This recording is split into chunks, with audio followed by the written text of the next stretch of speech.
श्री कृष्ण गोविंद हरे मुरारी, हे नाथ नारायण वासुदेवा। हरे कृष्णा। आप सभी का दिन शुभ और मंगलमय हो। आज कार्तिक माह के शुक्ल पक्ष की एकादशी तिथि है, तो आज हम श्रवण करेंगे देव उठनी एकादशी की संपूर्ण व्रत कथा और साथ ही महाफलदायी 11 माता की कथा, तुलसी माता की कथा और आरती। इस व्रत को करने तथा कथा के श्रवण करने से मनोवांछित फल की प्राप्ति होती है। तो आइए कथा का शुभारंभ करती हैं। जय श्री गणेश। एक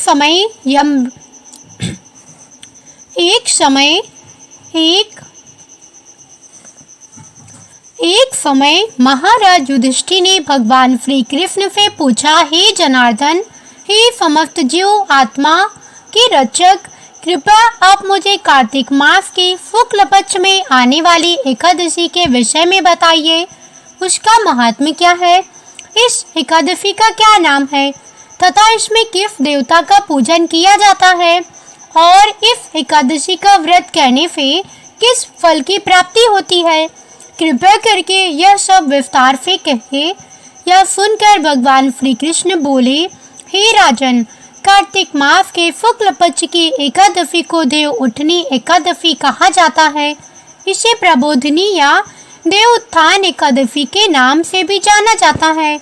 मनुष्य को जो 1000 अश्वमेध और 100 राजसूय यज्ञ से फल मिलता है, वही प्रबोधिनी एकादशी से मिलता है। प्रबोधिनी एकादशी के दिन व्रत करने से मनुष्य को बाल यौवन और वृद्धावस्था में किए गए समस्त पाप नष्ट हो जाते हैं। इस एकादशी की व्रत कथा को सुनने से अपार धन संपत्ति की प्राप्ति होती है और एकादशी व्रत कामधेनु और चिंतामणि के समान फल देती है तथा एकादशी की पवित्र कथा को सुनने से मनुष्य के सभी पाप और संकट कट जाते हैं और सभी मनोकामनाओं की पूर्ति होती है और वैकुंठ लोक की प्राप्ति होती है। इसका व्रत करने से सभी पापों का नाश होता है। भगवान श्री कृष्ण युधिष्ठिर महाराज से आगे कहते हैं कि हे राजन, जिस प्रकार काली और सफेद दोनों प्रकार की गाय सफेदी दूध देती हैं, उसी प्रकार पक्ष शुक्ल पक्ष और कृष्ण पक्ष दोनों की एकादशी समान रूप से मुक्ति प्रदान करती है। जो व्यक्ति इस एकादशी की महिमा का श्रवण भी करता है, उसके भी समस्त पाप नष्ट हो जाते हैं।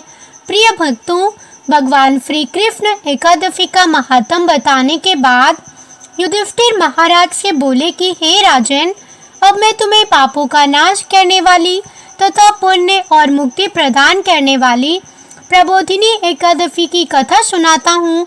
एकाग्रता पूर्वक सुनो। इस विषय में मैं तुम्हें नारद जी और ब्रह्मा जी के बीच हुए वार्तालाप को सुनाता हूँ। पौराणिक कथा के अनुसार एक राज्य था जहाँ के सभी निवासी एकादशी व्रत का पालन किया करते थे।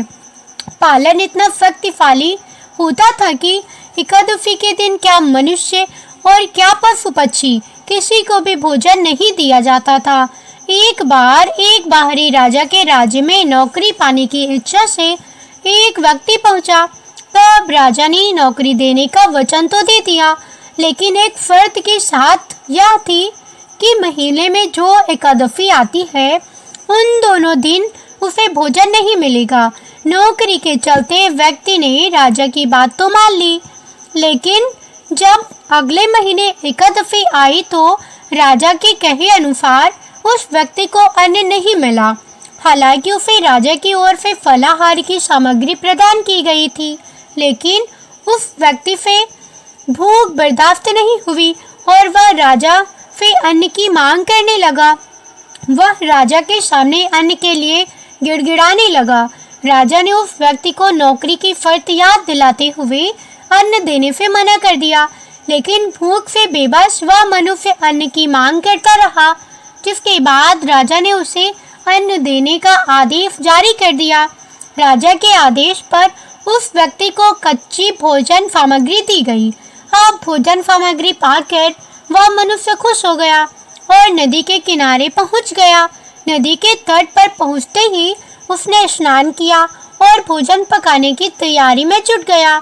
जैसे ही भोजन तैयार हुआ, उसने सबसे पहले भगवान श्री हरिविष्णु का स्मरण किया और उन्हें भोजन पर आमंत्रित करने लगा। उसकी प्रार्थना सुनकर भगवान श्री कृष्ण अपने चतुर्भुज स्वरूप में पीले वस्त्र धारण किए हुए प्रकट हुए। वह मनुष्य भगवान के साथ भोजन करने लगा। भगवान विष्णु ने भी उसके साथ बड़े ही प्यार से खाना खाया और फिर वह अपने धाम को वापस लौट गए। हे प्रिय भक्तों, इसके बाद जब दोबारा से कार्तिक एकादशी आई तो उस व्यक्ति ने राजा से फिर से ज्यादा मात्रा में खाना मांगा, जिसका कारण उसने यह बताया कि वह भगवान के साथ भोजन करता है और पहली एकादशी पर भोजन कम पड़ गया था। व्यक्ति की यह बात सुनकर राजा अचरज में पड़ गया। राजा को उस व्यक्ति की बात पर भरोसा नहीं हुआ। राजा मन ही मन सोचने लगा कि इतने सालों से वह एकादशी का व्रत कर रहा है, लेकिन भगवान ने उसे आज तक दर्शन नहीं दिए। वही जिसने एकादशी का कभी व्रत भी नहीं किया, भगवान उसके साथ भोजन करती हैं। यह कैसे हो सकता है? राजा के मन में ऐसा अविश्वास देखकर उस व्यक्ति ने राजा को अपने साथ चलने को कहा। एकादशी के दिन राजा एक पेड़ के पीछे छिपकर बैठ गया और वह व्यक्ति हमेशा की तरह अपने नियम अनुसार स्नान ध्यान करके और भोजन बनाकर भगवान को बुलाने लगा, लेकिन इस बार भगवान नहीं आए। व्यक्ति ने कई बार भगवान से आने के लिए प्रार्थना की, लेकिन मानो भगवान ने उसकी हर प्रार्थना अनसुनी कर दी हो। जिसके बाद उस व्यक्ति ने नदी में कूदकर भगवान से अपनी जान देने की बात कही। वह व्यक्ति नदी में कूदने ही जा रहा था कि तभी भगवान श्री हरिविष्णु प्रकट हो गए और उसे रोक लिया। वे उसके साथ बैठकर भोजन करने लगे और भोजन करने के बाद भगवान उस व्यक्ति को बैठाकर अपने साथ अपने धाम ले गए। राजा ने यह पूरा दृश्य चुप कर देखा और तब उसे इस बात का ज्ञान हुआ कि मन की शुद्धता के साथ ही व्रत और उपवास करना चाहिए, तभी व्रत का पूर्ण फल प्राप्त होता है। इस घटना के बाद से राजा भी पवित्र मन से व्रत और उपवास करने लगा और जीवन के अंत में एकादशी व्रत के पुण्य प्रताप से वह राजा स्वर्ग को प्राप्त हुआ। तो प्रेम से बोलिए श्री लक्ष्मी नारायण भगवान की जय। अब आइए देव उठनी एकादशी की दूसरी कथा को सुनते हैं। स्वयं भगवान श्री कृष्ण युधिष्ठिर महाराज से कहते हैं, हे राजन, एक बार एक राजा था। उसके राज्य में प्रजा हर प्रकार से सुखी थी। वह राजा भगवान विष्णु का परम भक्त था और नियम पूर्वक एकादशी का व्रत करता था और एकादशी के दिन उस राजा के राज्य में कोई भी अन्न ग्रहण नहीं करता था। यहाँ तक कि कोई भी उस दिन न तो अन्न खरीदता था और न ही कोई चीजें बेचता था। सभी फलाहार करते थे। एक बार भगवान ने राजा की परीक्षा लेनी चाहिए। तब भगवान श्री हरि विष्णु एक सुंदर रूप धारण करके सड़क किनारे बैठ गए। तभी राजा उधर से निकला और सुंदरी को देखकर चकित रह गया। फिर राजा ने उस सुंदरी से पूछा, हे सुंदरी, तुम कौन हो? इस तरह यहाँ क्यों बैठी हो?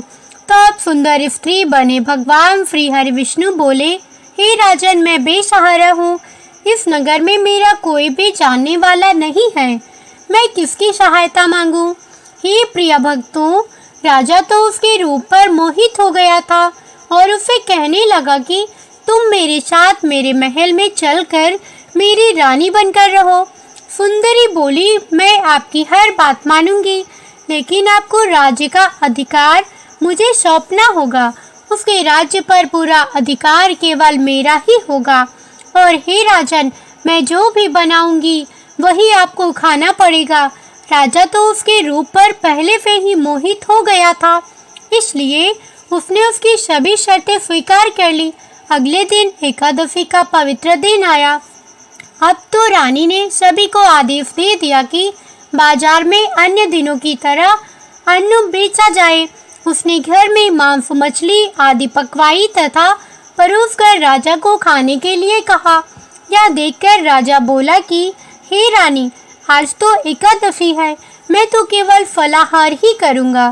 तब रानी ने फर्त की बात याद दिलाई और राजा से कहा, या तो खाना खाओ, नहीं तो मैं बड़े राजकुमार का सिर काट लूंगी। अब तो राजा बड़े असमंजस में पड़ गया। राजा ने अपनी यह स्थिति बड़ी रानी से कही। तब बड़ी रानी बोली कि हे महाराज, अपना धर्म मत छोड़ो, बड़े राजकुमार का सिर दे दीजिए। पुत्र तो फिर मिल जाएगा, लेकिन धर्म नहीं मिलेगा। इतनी ही देर में बड़ा राजकुमार खेलकर आ गया और माँ की आंखों में आंसू भरे देखकर वह उनसे रोने का कारण पूछने लगा। तब माँ ने उसे सारा हाल बता दिया। तब वह बोला कि माँ, मैं अपना सिर देने को तैयार हूँ। पिताजी के धर्म की रक्षा होगी और जरूर होगी। तब राजा दुखी मन से राजकुमार का सिर देने को तैयार हुआ। तब रानी के रूप से भगवान श्री विष्णु ने प्रकट होकर असली बात बताई और कहा कि हे राजन, मैं तो तुम्हारी परीक्षा ले रहा था और इस कठिन परीक्षा में तुम सफल हुए।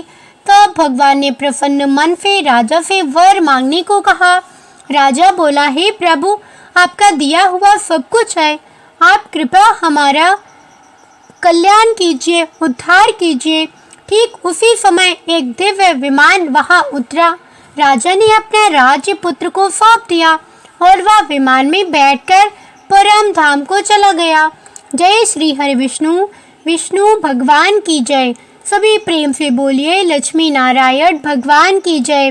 बोलिए तुलसी शालिग्राम भगवान की जय। तुलसी माता की कथा। ओम नमो नारायणाय। राधे राधे मित्रों, एकादशी का व्रत करने के दूसरे दिन यानी कि एकादशी व्रत के पारण के दिन हमें एक बार अवश्य सुननी चाहिए तुलसी माता की कथा। तुलसी माता की कथा सुनने मात्र से सभी मनोकामनाएं पूर्ण होती, साथ ही घर से दुख दरिद्रता दूर होती है। एकादशी व्रत कथा। श्री सूत जी बोले, महाराज ब्राह्मणों से बोले कि हे ब्राह्मणों, इस विधि युक्त उत्तम महात्म्य को श्री कृष्ण ने कहा था। विशेषकर जो उत्तम जन इस व्रत की उत्पत्ति भक्ति से सुनते हैं, वह इस लोक में अनेक प्रकार के सुख भोगकर अंत में दुष्प्राप्य विष्णु लोक को पाती हैं। पूर्व काल में श्री भगवान ने अर्जुन के प्रति एकादशी व्रत की उत्पत्ति विधि इत्यादि कही थी, सो उन्हीं के कथन रूप से मैं कहती हूँ। अर्जुन ने पूछा कि हे जनार्दन, जो रात्रि में उपवास करते हैं तथा एक ही समय में भोजन करते हैं, उन्हें क्या पुण्य मिलता है और उस उपवास की विधि क्या है, सो आप कृपा करके कहिए। यह सुनकर श्री कृष्ण भगवान ने कहा कि सबसे प्रथम स्नान करना चाहिए तथा व्रती पुरुष पतित चोर पाखंडी देवता वेद और ब्राह्मणों की निंदा करने वाले दुराचारी पर द्रव्य चुराने वाला इन सबसे बात न करें। यदि किसी तरह इनको देख ले तो इस पाप को दूर करने के लिए सूर्य को देखें, स्नान के बाद नैवेद्य आदि अर्पण कर भगवान विष्णु की पूजा करें, दीपदान करें। यह सब कर्म भक्ति भाव युक्त होकर करें। उस दिन निद्रा और मैथुन न करें तथा रात्रि नृत्य गायन आदि सद्वार्ता से बिताएं। भक्ति युक्त होकर ब्राह्मणों को दक्षिणा देवें और प्रणाम कर उनसे अपनी त्रुटि की क्षमा याचना करें। शुक्ल पक्ष और कृष्ण पक्ष की एकादशी दोनों समान हैं। इन दोनों एकादशी में भेद बुद्धि उचित नहीं है। व्यतिपात योग में संक्रांति के समय में चंद्र या सूर्य ग्रहण में कुरुक्षेत्र में स्नान से जो फल प्राप्त होता है, वह सब एकादशी के व्रत करने से मनुष्य को प्राप्त होता है। अश्वमेध यज्ञ करने से जो फल प्राप्त होता है, उसे 100 गुना अधिक पुण्य एकादशी के व्रत करने से होता है।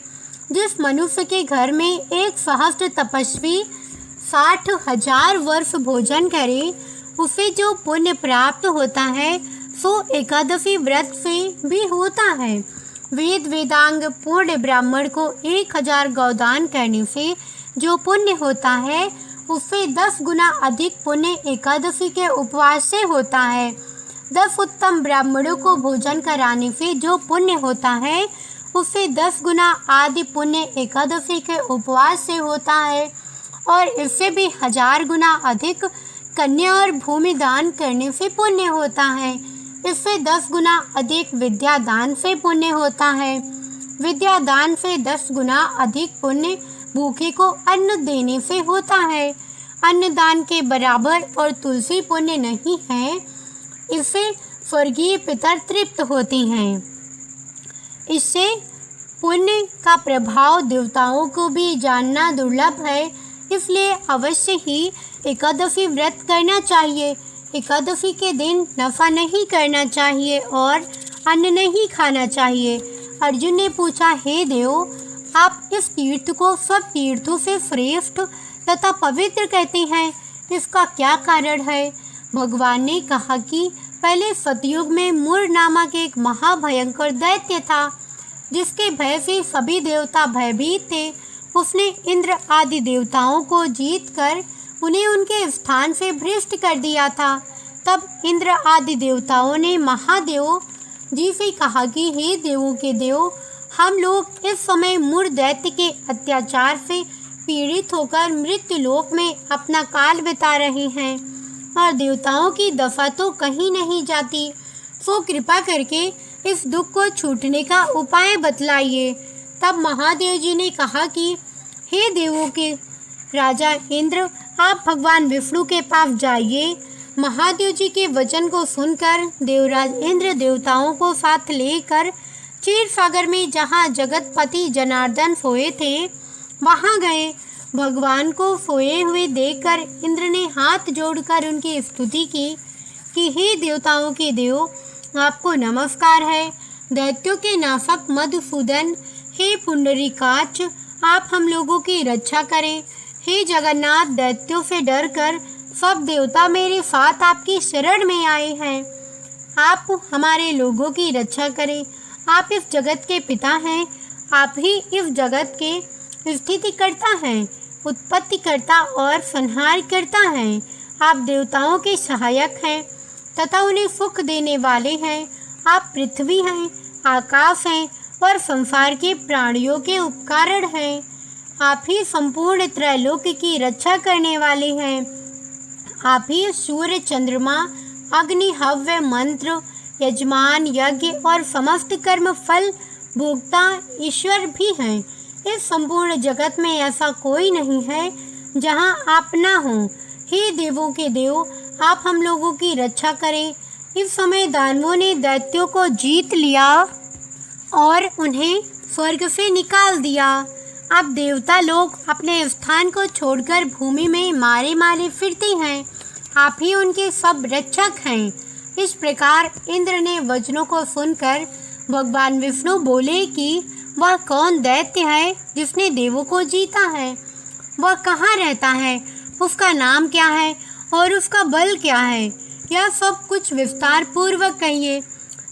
यह सुनकर इंद्रदेव कहने लगे कि हे देव, पहले एक बड़ा भारी नाड़ी जंग नामक दैत्य था, जिसकी उत्पत्ति ब्रह्म वंश में हुई थी और वह अपने बल से गर्वित होकर देवों को सर्वदा पीड़ित करता था। उसी का पुत्र मरु नामक दैत्य है, जिसकी राजधानी का नाम चंद्रावती है। वह नगरी अति सुंदर है। वह दैत्य अपने प्रखर वीर से संपूर्ण विश्व को जीतकर और देवताओं को देवलोक से निकालकर इंद्र, अग्नि, यम, करुणा और चंद्रमा आदि लोकपाल स्वयं बन बैठा है। स्वयं सूर्य बनकर जगत को तपा रहा है। स्वयं प्रजन्य मेघ बन गया है। इसलिए आप उस दुर्दमनीय दानव को मारकर देवताओं को विजयी बनाएं। तब श्री भगवान इंद्र से उसका अत्याचार सुनकर अत्यंत क्रुद्ध हुए तथा इंद्र को संबोधन करके बोले कि हे देवेंद्र, अब मैं आप लोगों को शत्रु भय से शीघ्र ही निर्मूल करूंगा।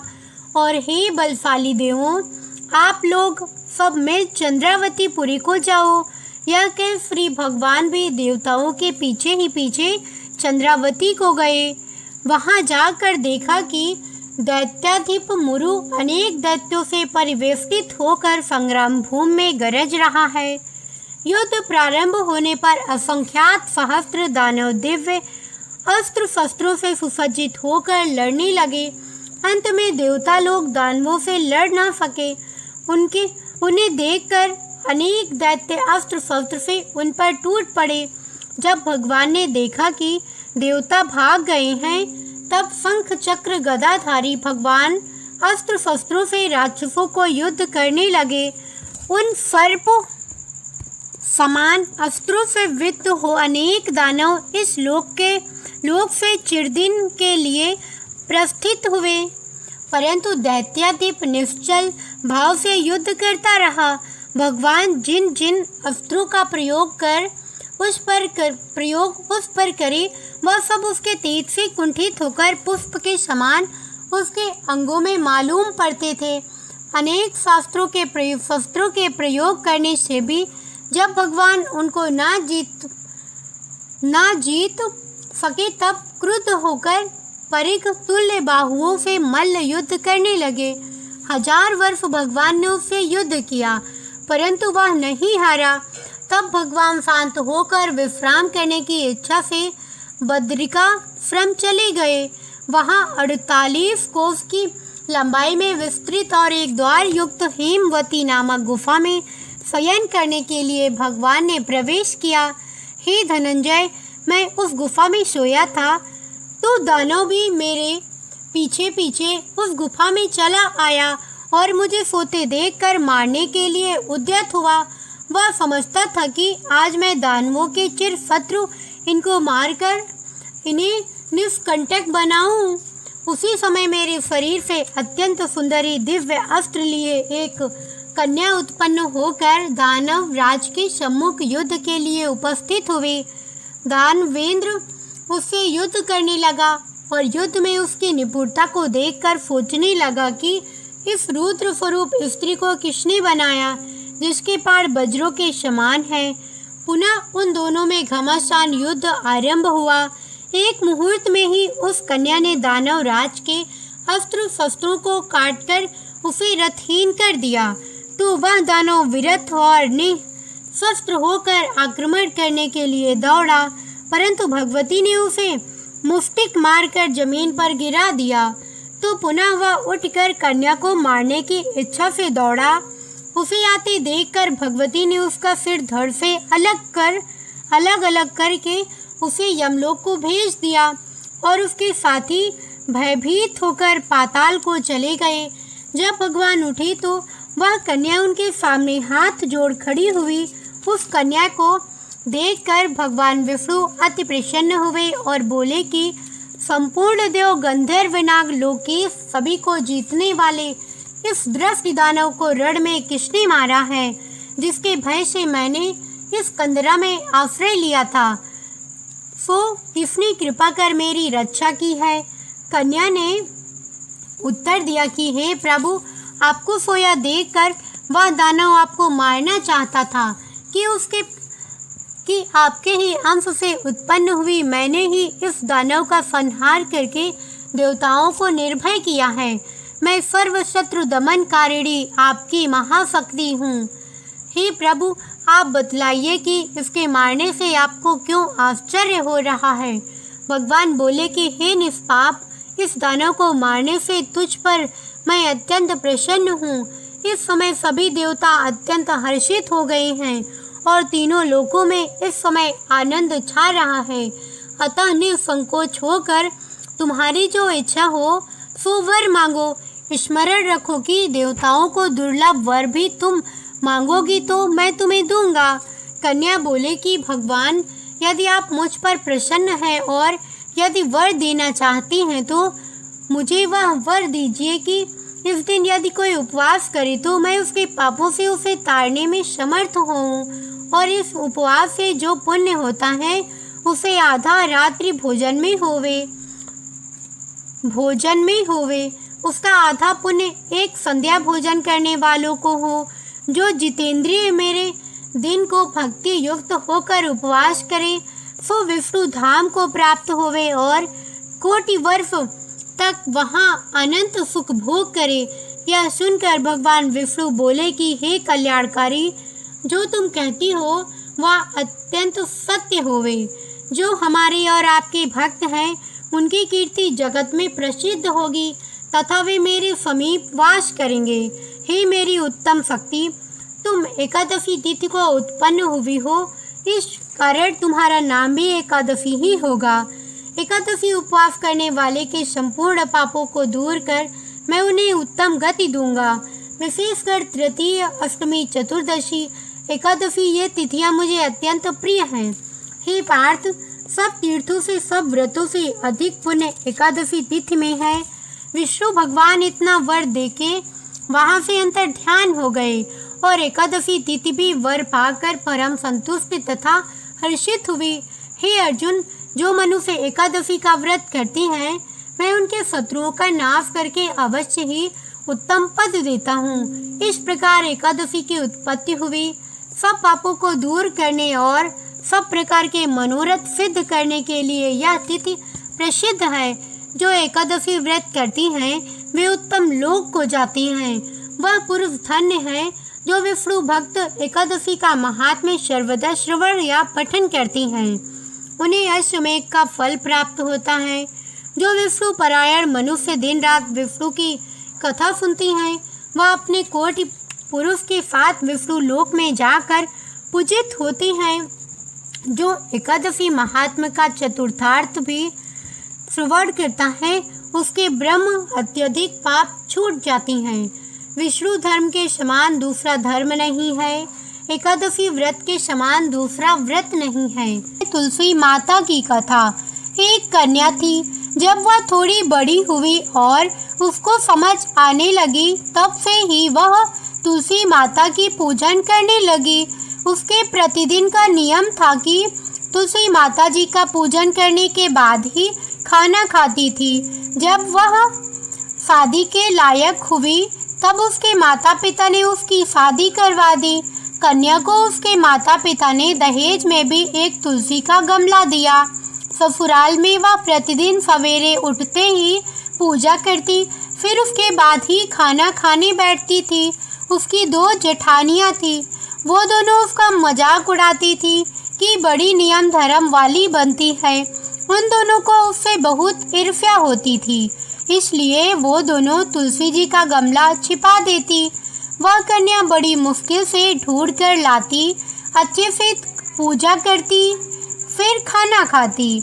वह गमला ढूंढ कर ले आती तो एक दिन तो उसके जेठानियों ने क्या किया कि तुलसी माता का गमला कहीं दूर फेंक दिया। कन्या ने खूब ढूंढा पर उसे तुलसी का गमला नहीं मिला। वह बहुत ही परेशान हो गई। उस दिन तो उसने खाना भी नहीं खाया।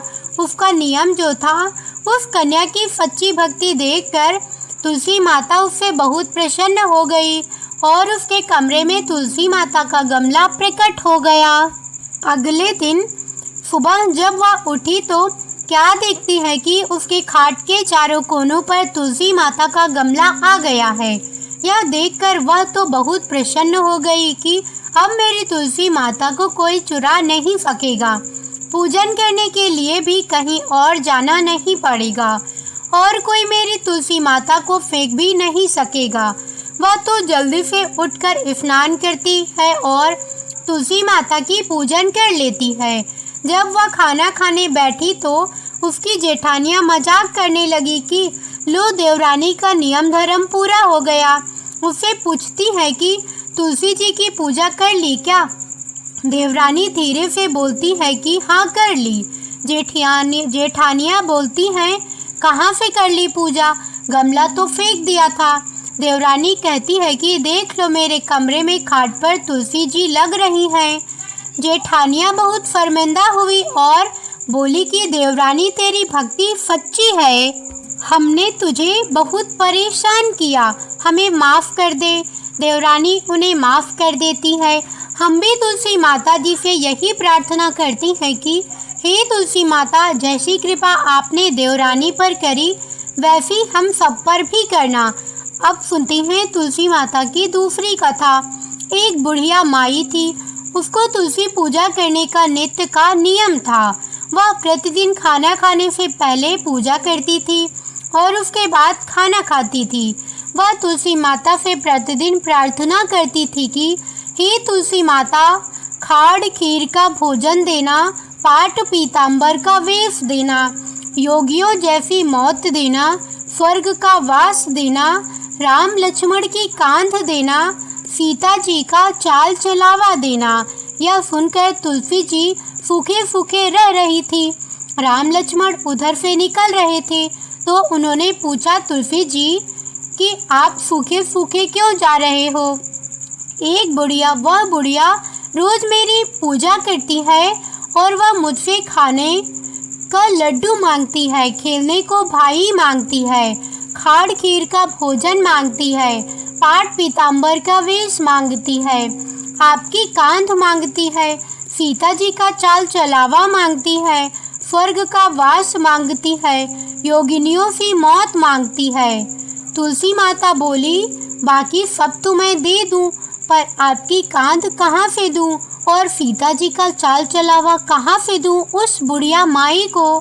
राम जी और लक्ष्मण जी तुलसी जी से बोले कि आप हरे भरे हो जाओ, सब हो जाएगा। कुछ दिनों बाद बुढ़िया माई मर गई। लोग इकट्ठा होने लगे क्योंकि ले जाने के लिए, उसको तैयार करने के लिए उठाने लगे तो वह इतनी भारी हो गई कि उसको लोग उठा नहीं पाए, उसको हिला भी नहीं पा रहे थे। लोग कहने लगे कि बुढ़िया इतनी भारी कैसे हो गई? वह तो देव दर्शन सब करती थी। क्या वह कोई जादू टोना करती थी जो ऐसी भारी हो गई? इतने में राम लक्ष्मण और सीता जी आए। सीता जी ने चाल चलावा किया और राम लक्ष्मण ने कंधा दिया और बुढ़िया तो सदैव वैकुंठ को चली गई। हम भी तुलसी माता से यही प्रार्थना करते हैं कि हे तुलसी महारानी, जैसी सद्गति उसको दी वैसी सद्गति सभी को देना। अब आइए सुनते हैं तुलसी माता की तीसरी कथा। एक ब्राह्मण था। वह प्रतिदिन मंदिर जाता था। वह प्रतिदिन तुलसी माता की पूजा करता था।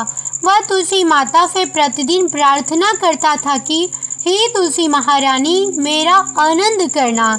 तुलसी माता ने सोचा कि यह ब्राह्मण तो बहुत सीधा है और गरीब है और प्रतिदिन मेरी पूजा करता है, मैं इसके कुछ न कुछ करना चाहती हूँ। तो तुलसी महारानी एक कन्या का रूप बनाकर बैठ गई और उस ब्राह्मण को बोली कि ब्राह्मण, मैं भी तेरे घर आना चाहती हूँ। ब्राह्मण ने सोचा कि 6 लड़कियाँ तो मेरे पहले से ही हैं और 7 लड़कियों का मैं कैसे पालन पोषण करूँगा, लड़कियों की शादी कैसे कराऊँगा, मेरे पास तो कुछ ऐसा भी नहीं है। यह व्यभिचार करके वह बहुत परेशान रहने लगा। उसको तो खाना भी नहीं भा रहा था। उसकी औरत ने कहा कि क्या बात है, आजकल बहुत दुखी दुखी रहने लग गए। तो इस पर ब्राह्मण बोला कि मैं मंदिर जा रहा हूँ, वहाँ पर एक छोटी सी कन्या बैठी है और वह कहती है कि ब्राह्मण, मैं आपके घर आऊँ। उसकी पत्नी बोली कि अरे, इसमें परेशान होने की क्या बात है, आ रही है तो आने दो। ब्राह्मण बोला कि पहले से अपनी 6 लड़कियां तो हैं ही, उनकी भी अपने को शादी भी करवानी है।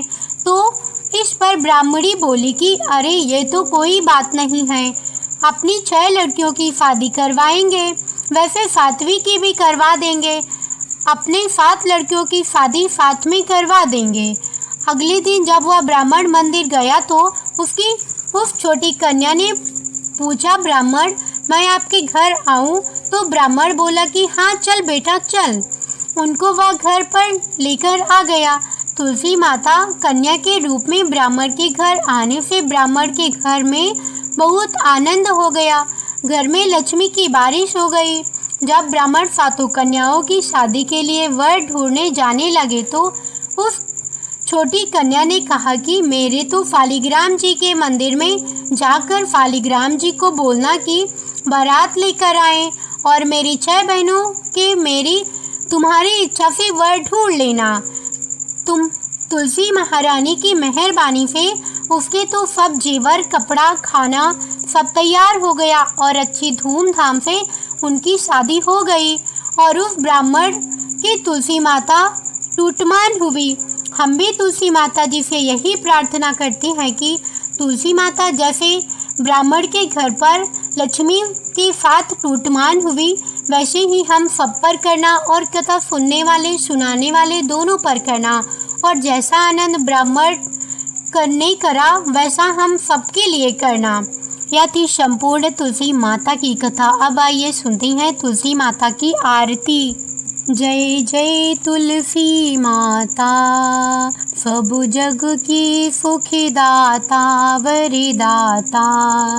जय जय तुलसी माता, सब योगों के ऊपर सब रोगों के ऊपर रुज से रक्षा करके भवित्राता। जय जय तुलसी माता, बटुपुत्री ही श्यामा, सुरबल्ली ही ग्राम्या। विष्णु प्रिय जो तुमको सेवे, सो नर तर जाता। जय जय तुलसी माता, हरि के शीश विराजत, त्रिभुवन से हो वंदित। पतित जनों की तारिणी विख्याता। जय जय तुलसी माता, लेकर जन्म विजन में आई दिव्य भवन में। मानवी लोक तुम्ही से सुख संपत्ति पाता। जय जय तुलसी माता, हरि को तुम अति प्यारी, श्यामी वरण तुम्हारी।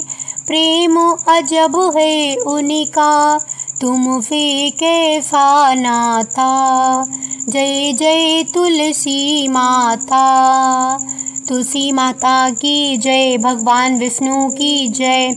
यह थी संपूर्ण कथा। कैसी लगी कमेंट करके अवश्य बताइएगा। साथ ही वीडियो को लाइक, चैनल को सब्सक्राइब कर लीजिएगा और हाँ, बेल आइकन को ज़रूर प्रेस कर लीजिएगा। ऐसी ही रोचक और धार्मिक कथाओं के लिए हमारे साथ बने रहिए। मिलते हैं एक ऐसी ही नई कथा के साथ।